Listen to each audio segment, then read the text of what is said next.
The Europeans treated slaves like cargo. They were locked inside cells for weeks until ships could take them to colonies across the ocean.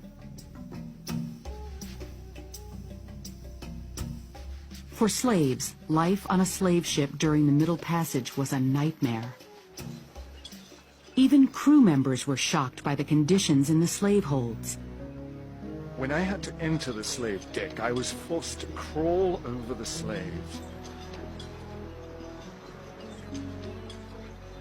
The Negroes are frequently packed so close together that they have not so much room as a man in his coffin. I was so overcome with the heat, dense and foul air that I nearly fainted.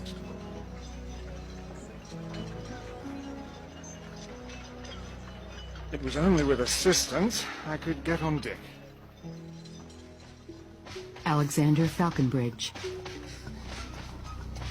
Although the transatlantic slave trade, the bringing of slaves from Africa to the Americas, was abolished by U.S. law in 1804, some traders chose to ignore the law. They continued to capture Africans and transport them across the Atlantic.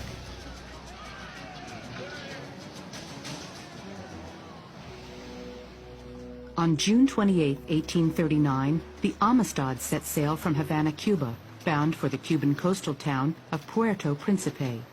On board, Captain Ramon Ferrer carried a cargo of 53 African slaves, purchased in Havana. An African on board the Amistad named Senaba Pie fought the men who tried to enslave him and other Africans. One dark night, Senaba Pie, called Cinque by his captors, unlocked his shackles using pieces of metal he'd found on the ship. Working quickly, he freed the rest of the slaves, and they prepared to attack their captors.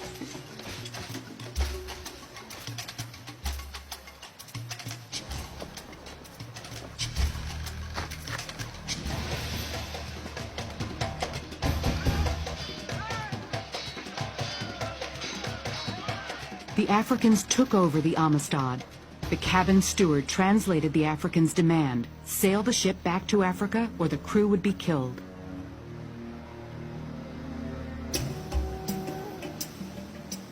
Instead of sailing for Africa, the currents of the Gulf Stream pulled the Amistad north. In the summer of 1839, American newspapers along the eastern seaboard reported wild stories of a ship manned by black pirates. An American ship called the Washington found the Amistad and captured it.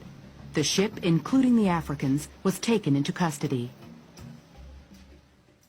The Spanish government, which had colonized Cuba, demanded that President Martin Van Buren send the Africans to Cuba, where they would remain slaves. But former President John Quincy Adams thought that the slaves should remain free.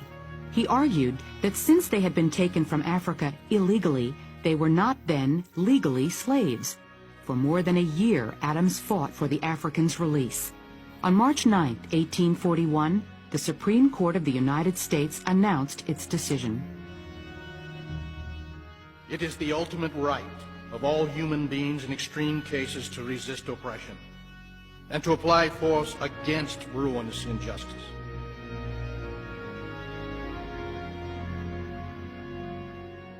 Senaba Pie and the other captives were freed. The United States Supreme Court had recognized these Africans as free human beings.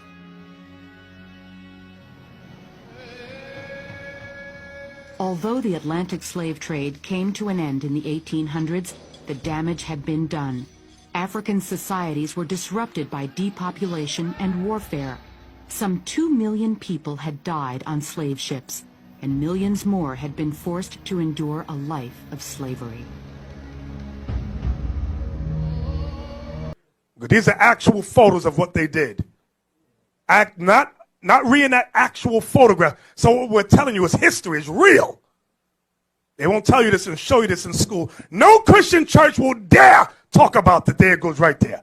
Go down, right? That's it right there. That's it. Look at that. Look, let me see the words. Father stares at the hand and foot. Read the next part. A Congolese man looking at the severed hand and foot of his 5-year-old daughter who was killed and allegedly cannibalized by the members. Go back to the picture now. Those are her hands and feet. In the book I got, they said he cried for hours sitting there looking at the hands and feet of his daughter, his 5-year-old daughter. And you're going to join these people as a Christian? God, I just get so, like the scripture says, you get mad for the sight of your eyes. Right. When I see stuff like that, I get angry. I'm angry, but it's a controlled anger. I'm not crazy.